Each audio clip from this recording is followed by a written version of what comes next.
우리가 마태복음 본문을 오늘 택했는데 5장에서 7장은 산상보훈이라고 해서 예수님께서 율법에 대한 새로운 해석을 하신 유명한 말씀들이 있습니다. 그리고 이제 8장에 들어와서부터는 예수님의 능력과 기적들이 계속해서 아주 폭포수처럼 쏟아지는 장면들이 나오는데, 예를 들면 문둥병자를 고치시고 백부장의 종 하인을 고치시고, 또 오늘 본문 이제 다음으로 가게 되면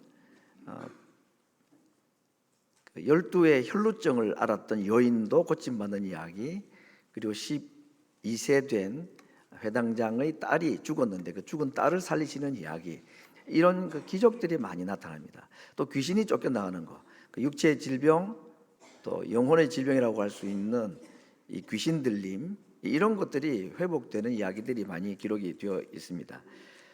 이 모든 기적들 배후에는 예수님께서 계속해서 반복해서 하셨던 말씀 중에 하나가 내 믿음이 너를 구원하였느니라 하는 말씀이었습니다.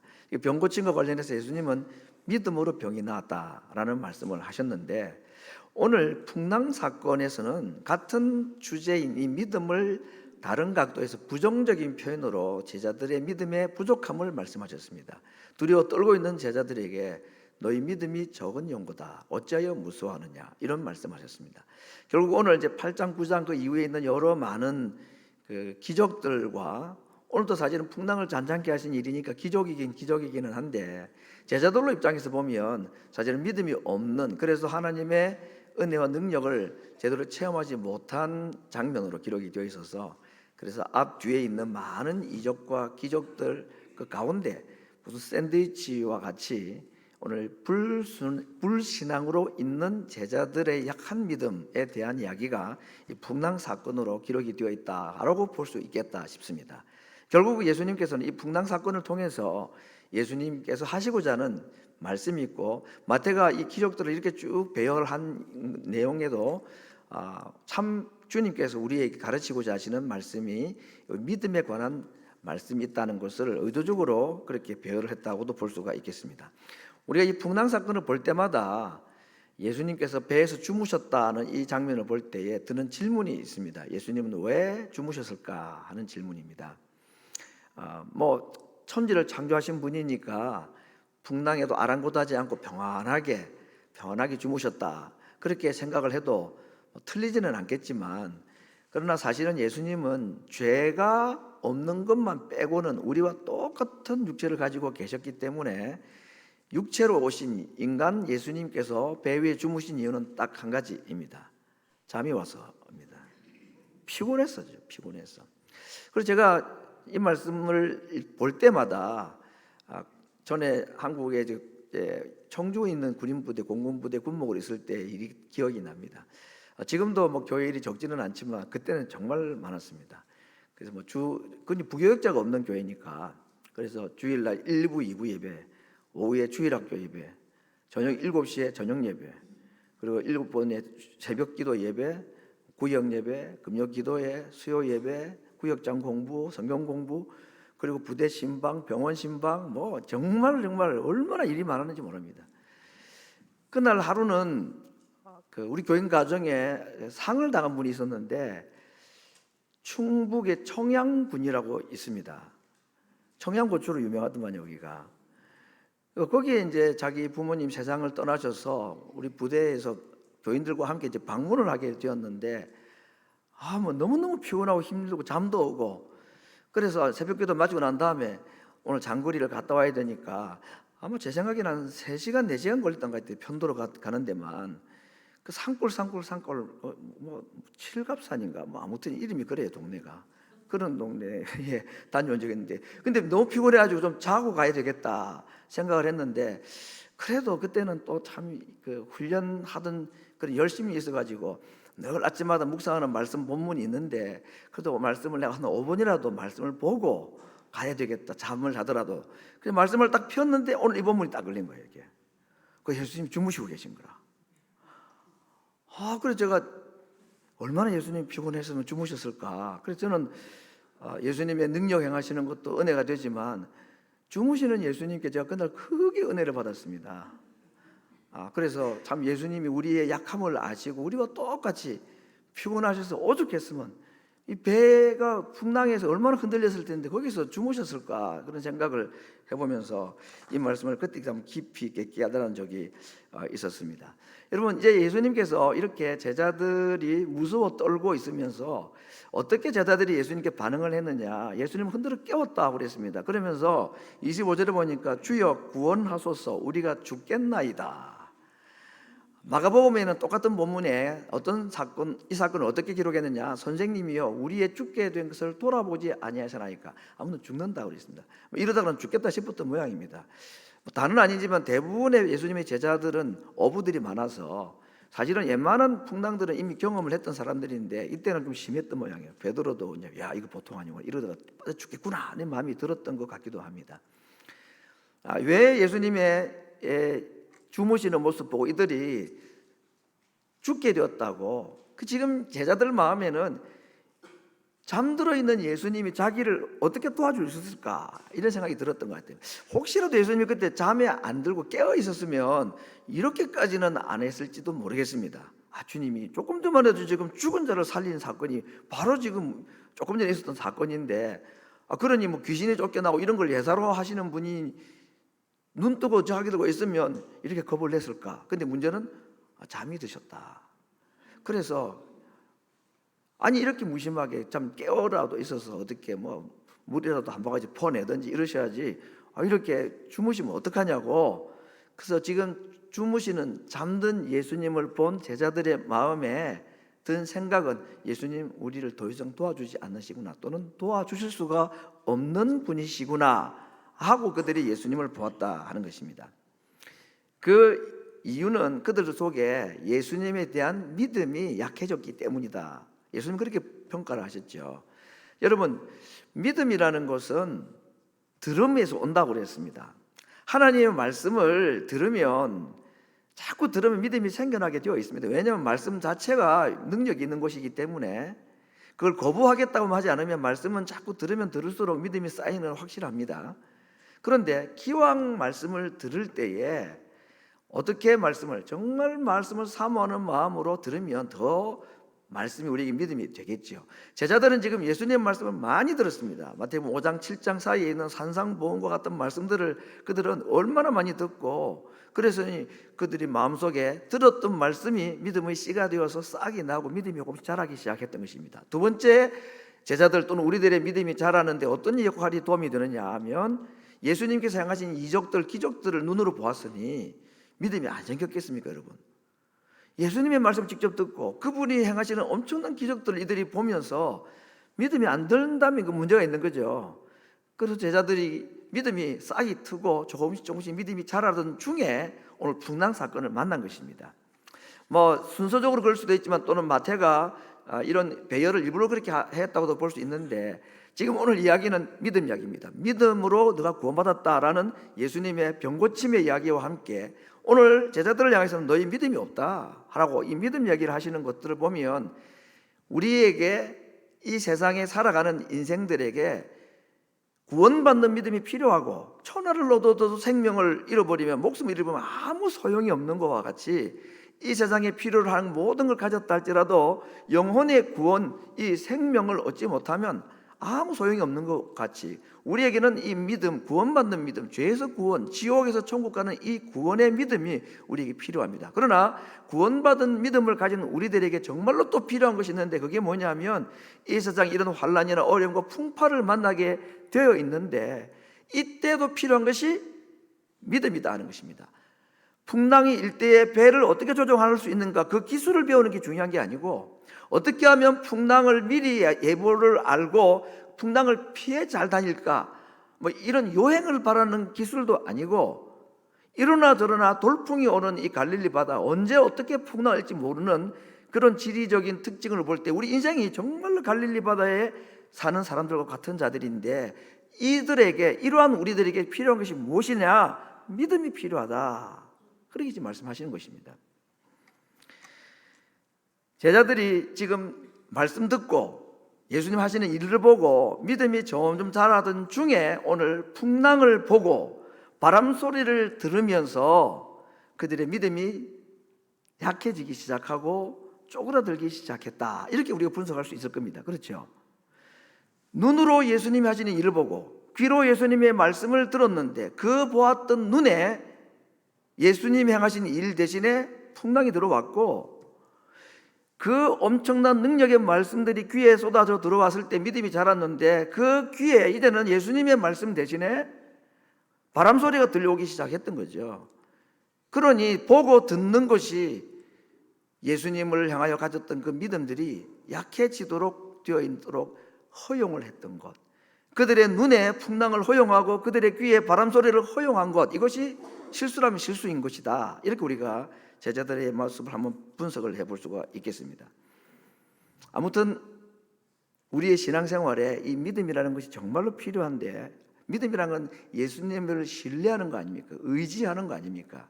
그분에게 맡기고 의탁하는 걸 말하는데, 아무튼 인생은 이렇게밖에 살 수밖에 없습니다. 하나님께 맡기고 그분을 의지하며 살아갈 수밖에 없는 것이 구원받은 자의 이 땅의 삶이라 하는 겁니다.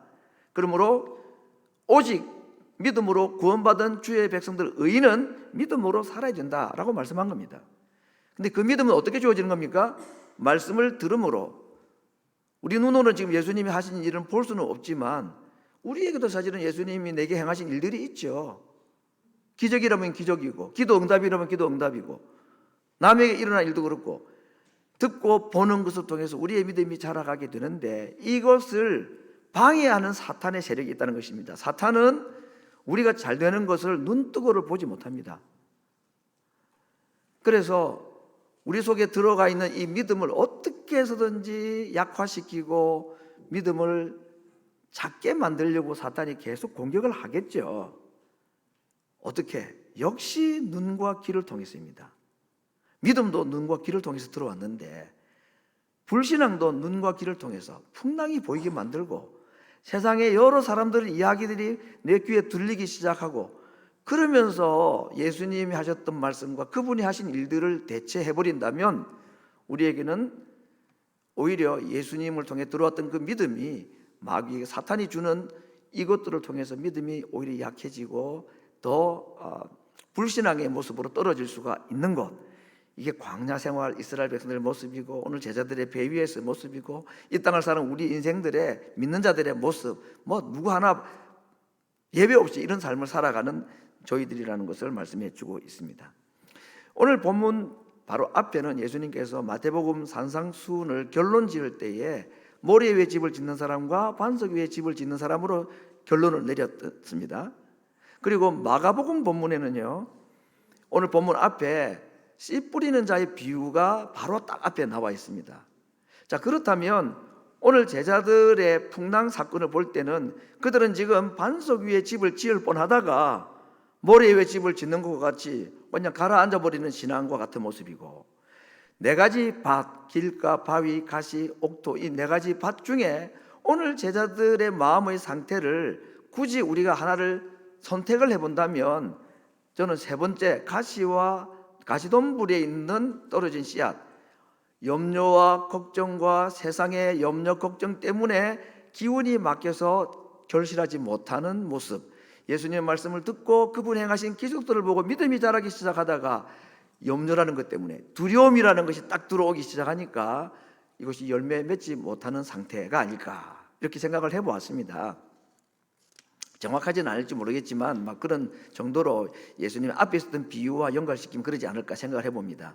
자, 그런데 오늘 정말 이들이 옥토에 떨어진 말씀의 씨앗과 같이 그들이 열매가 딱 맺어지면 얼마나 좋겠습니까?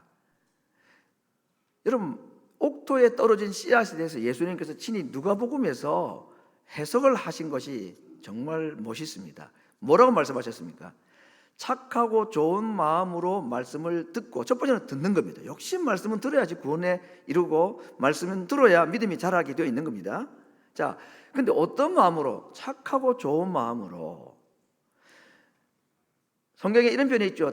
베레아 사람들은 데살로니가에 있는 사람보다 더 신사적이어서 말씀을 더 간절하게 사모하고 그 말씀이 그러한 건 날마다 상고하여 믿는 자의 수가 귀부인들과 많은 사람들이 믿는 자의 수가 더 많아진 교회가 베레아 교회라고 했는데, 이와 같은 마음으로 말씀을 듣는 것입니다. 여러분, 성경 말씀은 들리는 말씀이든지 우리가 눈으로 읽는 말씀이든지, 요즘은 아무튼 읽는 성경도 있지만 듣는 성경들이 너무 많이 발달이 되어가지고 지금도 리딩 지저스가 이게 오디오로도 나와 있는 게요, 참 도움이 됩니다.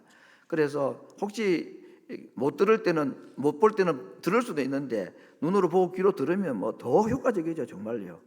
예. 성경을 펴놓고 듣고 읽으면 그냥 뭐 줄을 그어가면서 하면 더 멋있기도 하고, 예, 그렇게 말씀을 우리가 들을 때에, 읽을 때에 이 말씀이 예수님의 말씀이고 이것이 말씀이 하나님의 말씀입니다. 하나님이 쓰신 편지와 같고, 하나님이 오늘 사람의 목소리로 또는 AI의 목소리로 들려주지만 이것이 하나님의 음성과도 같다고 받아들이는 마음, 이게 착하고 좋은 마음으로 말씀을 듣는 거죠. 말씀은 들으면 웬만하면 믿음이 자랍니다. 그런데 거기다가 정말로 사모하고 착하고 좋은 간절한 마음으로 말씀에 귀를 기울이고 말씀 앞으로 달려가고 그렇게 하면 믿음이 훨씬 빨리 자랍니다. 여러분, 이 땅을 살아가는 인생들, 믿는 자들에게, 구원받은 자들에게, 믿음으로 구원받은 자에게 정말로 필요한 것은 믿음이라고 그랬습니다. 그 믿음이 자라는 데는 말씀을 떠나서는 절대로 될 수 없다는 거죠. 그래서 적어도 우리가 하나님의 말씀을 듣고 읽을 때에 예수님 대하듯 하나님 대하듯 대하기만 하면 우리의 믿음이 정말 빨리 자라게 되어 있는 겁니다. 두 번째는 옥토를 어떻게 말했느냐, 말씀을 지켰다 그랬습니다. 이 지킨다는 말은 순종했다는 말이 아니고, 밑에 영어 성경은 keep했다, 어떤 성경은 retain했다. 말씀을 잘 보관하고 보존하는 겁니다. 길가에 떨어진 씨앗은 새가 와서 주워 먹어버렸다고 그랬습니다. 마귀가 우리의 말씀이 떨어지면 다 뺏어가 보려고 합니다. 그걸 좀 지키다가 어떤 일이 되면은 염려나 걱정 때문에 이것이 또 열매 맺지 못하는 경우도 있는데, 옥토라는 것은 착하고 좋은 말씀을 듣고 이걸 빼앗기지 않고 잊어버리지 않으려고 내 마음속에 계속해서 담아두는 걸 말하고, 이걸 우리가 흔히 하는 말로 하면은 말씀을 마음에 새기는 것입니다. 이게 옥토가 열매 맺는 두 번째 스텝이라. 그래서 제가 설교 원고를 만들고 두 번째 하는 것은 여러분이 순서지에 예배 주보에 넣어드리는 그 설교 문답지를 만드는 겁니다. 이거 설교 원고가 다 나와야지 만들어지는 거기 때문에 이게 이제 맨 마지막에 하는 작업입니다.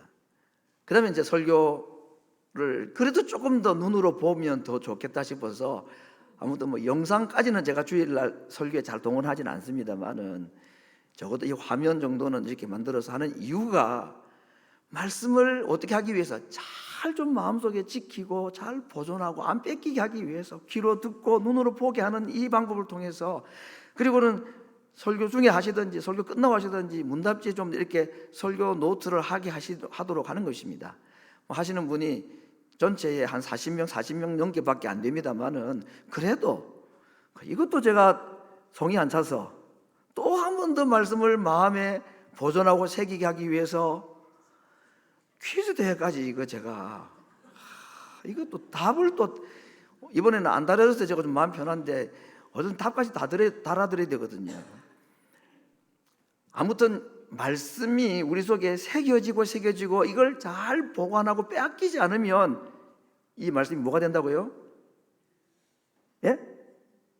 믿음이 됩니다. 믿음이 돼요. 그리고 인내, 기다려야 됩니다. 씨 뿌린 게 내일 바로 열매가 안 나죠.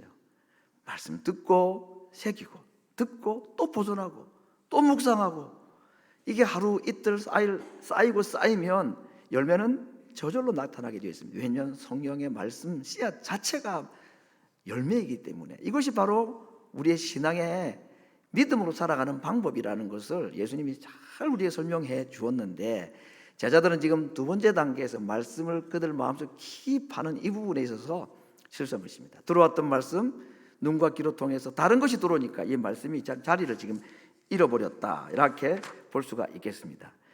자, 제자들이 무서워하는 모습이던 예수님의 진단이 있습니다. 믿음이 적다, 너희 믿음이 적은 연고다 라고 말했습니다. 큰 파도 때문이 아니라 적은 믿음 때문에 지금 너희들이 이렇게 놀라고 주저하고 두려워하고 있다, 그렇게 말하고 있습니다.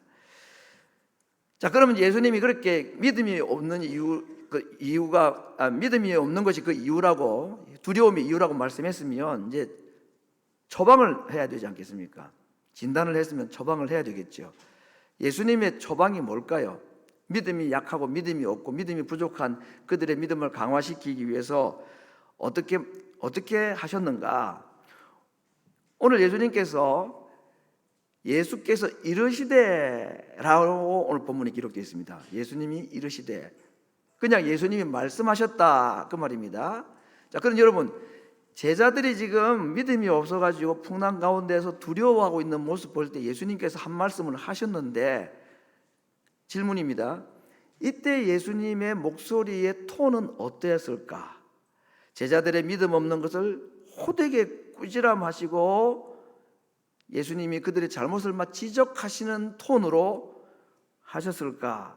아니면 그냥 너희 믿음이 없어서 그렇다라고 그냥 예수님께서 부드럽게 말씀하셨을까? 좀 호되게 꾸지람하듯이 하셨을까요? 아니면 좀 부드럽게 말씀하셨을까요?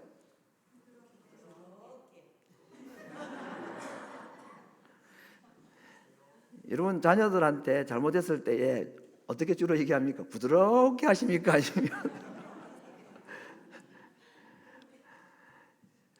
제가 성경을 찾아봤는데 저는 처음에는 좀 꾸지람하듯이 하지 않았을까 생각도 했는데, 아무튼 이제 우리가 그 영어든 뭐 헬라어든 이제 성경 언어들이 여러 언어들이 있어서 제가 찾아보니까 이르시되 하는 이 말은 영어는 그냥 Jesus said 아니면 replied, 그냥 말했다, 일반적으로 말한다 할 때 사용하는 단어를 쓰고 있습니다. 대신에 바람과 바다를 꾸짖는다고 할 때는 꾸짖는 단어를 다 쓰고 있습니다.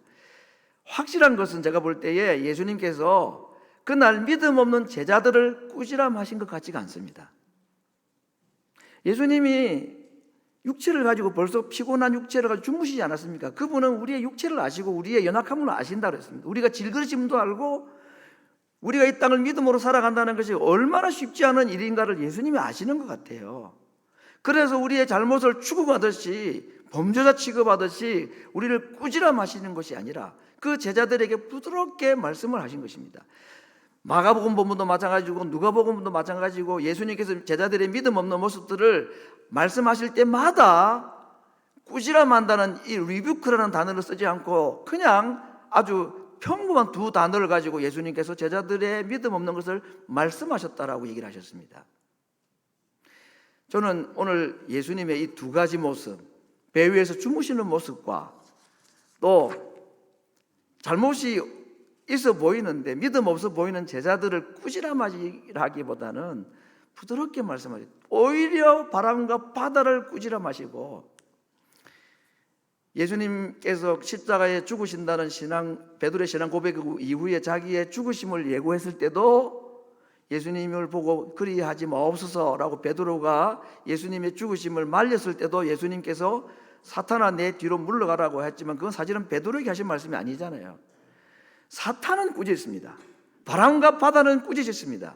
그러나 믿음이 약하고 믿음이 좀 부족한 우리들을 주님이 꾸지람하시기보다는 부드럽게 말씀하시고 또 믿음을 가질 수 있도록 말씀하시는 것입니다. 믿음은 뭐 결단한다고 결심한다고 되는 게 아닙니다. 믿음은 아무튼 듣고 봐야 되는 겁니다. 말씀을 들을 때마다 믿음이 자라기 때문에 지금 또 한 번 예수님이 말씀하신 것입니다. 그들의 믿음을 다시 회복시키기 위해서입니다. 오늘 결론적으로 예수님께서 제자들을 지금 말씀을 들려주시고 능력과 기적을 보여주시고 눈과 귀를 통해서 그들에게 믿음을 조금씩 자라가던 중에 어떻게 하다 보니 풍랑을 만나서 그들의 믿음이 도전을 받는 의식도 있겠지만 어떻게 생각하면 예수님께서 일부러 풍랑의 바다로 제자들을 데려가셨다고도 볼 수 있는 것입니다. 그렇죠? 왜? 세상은, 사람들은, 마귀는 우리로 하여금 그런 풍랑을 통해서 있던 믿음도 떨어뜨리게 하는 수단으로 사용하지만, 우리 주님은 오히려 그 풍랑을 통해서 우리의 제자들의 믿음을 더 강화시킬 수 있는 방법으로, 수단으로 사용하실 수 있기 때문입니다. 그런 능력도 있고 지혜도 있는 분입니다. 그래서 조용히 말씀하심으로 너희 믿음이 부족하기 때문이다, 너희 믿음이 없다 라고 말씀하시면서 여러 성경의 말씀들을 종합해 볼 때에 그들의 눈을 통해서, 귀를 통해서 들어왔던 믿음, 오히려 풍랑이 보이고 바람소리가 들어옴으로 말미암아 들어왔던 예수님에 대한 믿음이 약해지려 할 때에 주님은 다시 그들의 마음속에 말씀을 보여주시고 풍랑이 잔잔하게 되는 그것을 또 한번 보여주시면서 그들에게 뭘 주시려 하십니까? 믿음을 주려 하신다 하는 겁니다. 믿음이 들어오는 통로도 이 세 가지이고, 믿음이 불신앙으로 바뀌는 통로도 이 세 가지입니다. 눈과 귀와 입. 그러므로 오늘 우리의 믿음을 다시 보강하고 보존하고 믿음을 강화시키기 위해서는 역시 다시 한번 눈과 귀와 입을 잘 사용할 필요가 있다 하는 거죠.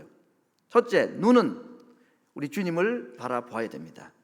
믿음의 주요 또 온전케 하시는 이인 예수를 바라보자. 예수님이 우리 눈에 보이지는 아니하지만 마치 예수님을 눈에 보는 것과 같이 우리가 예수님을 향하여 눈을 고정하고 그 예수님을 바라보아야지 됩니다.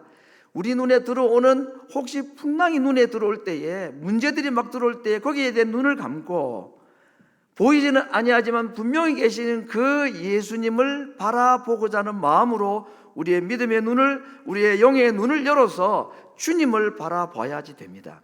그 주님이 여러분 어디에 계실 것 같습니까? 주님을 바라보자. 눈에는 안 보이는데 주님이 어디 계실 것 같습니까? 저 하늘날 우주를 건너 거기 계실까요? 거기도 육체로 계시겠죠. 그런데 주님은 우리에게 놀라운 말씀을 하셨습니다. 나는 너희 안에 있다고 그랬습니다. 성령님으로 우리 안에 지금 들어와 계십니다. 그러므로 우리가 눈에 세상의 풍랑이 들어올 때마다 우리의 눈을 하늘로, 우리의 눈을 우리 안으로 바라보면서 우리 안에 계신 그 예수님을 바라볼 수 있어야지 됩니다. 두 번째, 우리의 귀를 열어서 예수님의 말씀에, 하나님의 말씀에 귀를 기울여야 합니다. 자, 우리 지금 PPT가 못 따라오고 있습니다 지금. 예수님의 말씀, 하나님의 말씀에 귀를 기울이자. 제가 성경 구절을 여러 개를, 한 세너 개를 제가 소개하고자 합니다. 많은 말씀들이 있지만 여러분이 좋아하는 말씀들을 벽에 붙이기도 하고 또 냉장고에 붙여놓기도 하고 다 좋습니다. 근데 내 믿음이 약해지려 할 때마다, 내 눈에 풍랑이 들어오고 세상 소리가 내 귀에 들어와서 들어왔던 믿음이 약해지려 할 때마다 내 개인적으로 또는 성경에 있는 많은 말씀들 가운데 나의 믿음을 강화시킬 수 있는 말씀들 제가 몇 곳을 소개합니다. 먼저 이사야서 41장 28절부터 31절 말씀인데, 제가 여러분이 잘 보이시면 화면을 보고 같이 읽도록 하겠습니다. 다 같이 있습니다. 시작.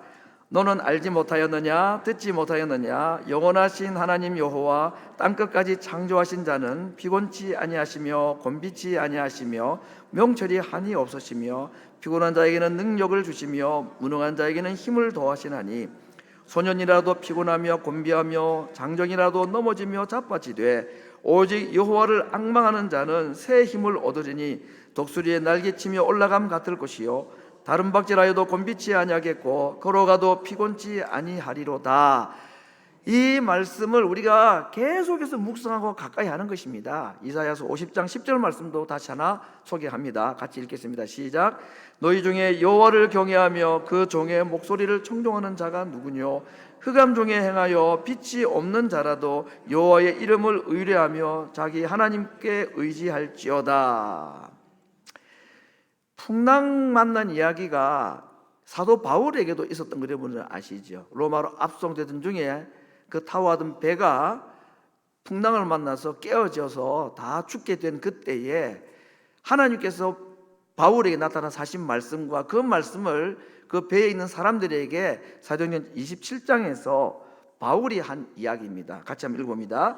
나의 속한 바 곧 나의 섬기는 하나님의 사자가 어젯밤에 내 곁에 서서 말하되 바울아 두려워 말라. 네가 가이사 앞에 서야 하겠고 또 하나님께서 너와 함께 행선하는 자를 다 네게 주셨다 하였으니 그러므로 여러분이여 안심하라. 나는 내게 말씀하신 그대로 되리라고 하나님을 믿노라. 노란 글씨 한 번 더 보겠습니다. 나는 내게 말씀하신 그대로 되리라고 하나님을 믿노라. 말씀이 우리에게 믿음을 주는 거 다시 한번, 나는 어젯밤에 내게 하신 그 말씀대로 된다고 나는 믿고 있다. 그렇게 바울이 말하셨습니다. 고린도후서 4장에 있는 말씀 하나 더 볼까요? 같이 읽습니다. 우리가 사방으로 우겨쌈을 당하여도 쌓이지 아니하며 답답한 일을 당하여도 낙심하지 아니하며 박해를 받아도 버림받지 아니하며 거꾸로 뜨림을 당하여도 망하지 아니한다고 바울이 고백을 하셨습니다. 우리가 믿음이 약해질 때마다, 풍랑과 바람 소리가 내 눈과 귀에 들어올 때마다, 내 입에서 그래서 주님 나를 안 도우십니까? 불평이 대신 쏟아져 나오려 할 때에 눈은 주님께로, 귀는 주의 말씀으로, 입은 세 번째로 우리가 하나님께로, 주께로 향하여 들어서 그 주님께 간구해야지 되는 것입니다. 로마서 10장 13절 말씀에 누구든지 주의 이름을 부르는 자는 구원을 얻으리라고 하였으니 주님의 이름을 부르는 겁니다. 예수님의 이름이 예수지요. 주의 이름은 예수입니다. 예수는 여호와께서 구원하신다 하는 뜻을 가지고 있는 단어입니다. 그러므로 우리가 예수님의 이름을 부를 때는 구원을 요청하는 마음이 그 마음속, 그 이름 속에 들어가 있는 것입니다. 누구든지 주의 이름을 부르는 자는 죄에서 구원받고 지옥에서 건짐받는 이 구원도 받지만 마음의 슬픔, 육신의 질병, 풍랑과 같은 인생의 고난들, 그 가운데서도 예수님은 우리를 능히 건질 수 있는 분이십니다. 예수님은 우리의 구원자이신 동시에 우리의 주가 되시고 이 세상을 통치하시는 왕이시기 때문에 하나님의 통치를 받는 자에게 하나님은 그런 능력을 베풀어 주신다는 것, 눈은 주께로, 귀는 주의 말씀에게로, 마음은, 우리의 입은 예수님의 이름을 부를 때에 우리 속에 들어오는 믿음의 대적인 이 풍랑이 우리의 믿음을 갉아먹으려 할 때에 우리의 믿음을 보호해주고 강화시켜주는 말씀들이라는 것을 오늘 본문이 말씀해 주고 있습니다. 오늘 본문의 말씀의 요약을 이렇게 다시 한번 결론을 맺고자 합니다. 하나님과 바다, 노인과 바다가 아니고 하나님과 바다. 성경에 하나님과 예수님과 이 바다의 관계를 제가 한 3곳, 4곳 구절로 소개를 하고자 합니다. 첫 번째, 청지 창조 때는 하나님의 신은 수면에 운행하시니라. 물론 이건 수면이라는 것은 창조에 일어났던 바다와는 다르지만 아무튼 물이 있었는데 그 물 위에, 하나님의 신은 물 위에 계셨다. 예수님께서 바다 위로 걸어가신 사건이 있지요. 밤 사경에 예수께서 바다 위로 걸어서 제자들에게 오셨다 그랬습니다. 바다는 모든 인생들에게 있었던 것입니다. 태초로부터 지금까지 있는 바다입니다. 그런데 예수님은, 하나님은 그 바다 속에 계시지 않고 항상 바다 위에 계셨다 그랬습니다. 그런데 마지막 예수님이 이 땅에 재림하실 때 주어지게 되는 새 하늘과 새 땅에는 처음 하늘과 처음 땅도 없어졌는데 바다도 있지 않더라 그랬습니다. 성경에서 천국의 모습을 뭐가 있는 것과 없는 것으로 많이 말씀하셨던 중에 없는 목록 중에 하나가 바다가 없다. 그러면 뭐 해수욕장도 없나 이런 게 아니고, 여기서 말하는 바다는 오늘 풍랑을 일으키고 우리 인생을 힘들게 만드는 부정적인 영향을 말하는 바다입니다. 그 바다가 없다, 죽음도 없다 그랬고 눈물도 고통도 없고 바다도 없다는 것입니다. 왜? 그때는 완전히 우리에게 주님께서 이 고난으로부터 우리를 완전한 몸의 부활을, 완전한 몸의 구속을 이루어 주시기 때문이라고 말하였습니다. 이제 이 바다와 관련된, 풍랑과 관련된 시편 107편에 있는 말씀 한 구절을 같이 보도록 하겠습니다. 같이 읽어봅니다. 이에 저희가 그 근심 중에 여호와께 부르짖음에 그 고통에서 인도하여 내시고 광풍을 평정히 하사 물결로 잔잔케 하시는도다. 저희가 평온함을 인하여 기뻐하는 중에 여호와께서 저희를 소원의 항구로 인도하시는도다. 거기도 부르짖음에, 우리 입으로 주님의 이름을 부르짖을 때, 주께 도와달라고 부르짖을 때에 고통 가운데서 건져내시고 광풍을 평정케 하셨다. 그리고 물결을 잔잔하게 하시고 우리를 평안하고 기뻐하는 가운데서 우리의 소원의 항구로 주님이 직접 인도해 가신다 하는 약속인 것입니다. 성도 여러분, 2025년 한 해를 시작하고 또 우리의 인생에 남은 날이 얼마일지 모르지만 여전히 우리는 갈릴리 호수와 같은 언제 어떤 일이 일어날지 모르는 세상을 살아갑니다. 편지 한 통이 우리를 놀래키는, 법원에서 편지 한 통이 온다든지 은행에서 편지 한 통이 온다든지, 이게 영어를 제대로 읽을 수 없는 우리들이 볼 때 이게 뭘 어떻게 해야 될지, 은행 잔고의 통장에 잔고가 텅텅 비어 갈 때 그것이 우리 눈에 들어오기 시작할 때 우리 마음에 말할 수 없는 불안함이 들어올 수가 있을 것입니다. 병원에 가서 의사 진단서를 받아들고 어떻게 치료될지 몰라서 전전긍긍하고 그게 두려움이 들 때가 있습니다. 자녀들에게 들려오는 소식들이 때로는 우리에게 풍랑이 되어서 예수님 제법 잘 믿는 것처럼 보이는데 그냥 나도 모르게 어느 순간에 믿음이 약해져 버리고 어떻게 할 바를 알지 못하는 믿음 없는 제자들의 모습, 그래서 두려움이 우리 온 마음을 지배하는 일들이 우리에게 있어 왔고 앞으로도 있을지 모르겠습니다. 그때 오늘 우리 주님께서 제자들을 한복판 바다 가운데로 데려가셔서 풍랑을 통해서 그들에게 한 수를 가르쳐 주셨습니다. 눈에 들어오는 풍랑 앞에 무너지지 말고 주 예수님을 바라보고 바람 소리에 마음 빼앗기지 말고 주의 음성에 귀 기울이고 파도 소리보다 더 큰 소리로 주의 이름을 부를 때에 하나님이 들으시고 바다를 평정하시고 우리를 안전하고 평안한 소원의 항구로 친히 인도해 가신다는 약속.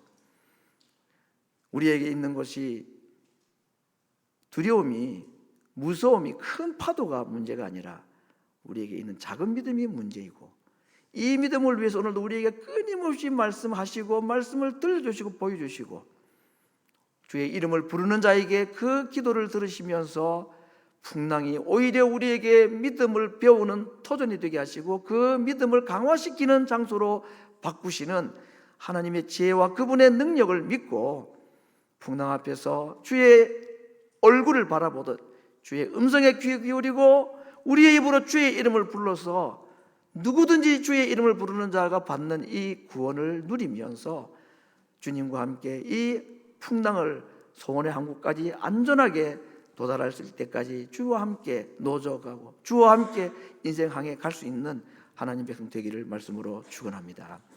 우리 같이 한번 기도하겠습니다.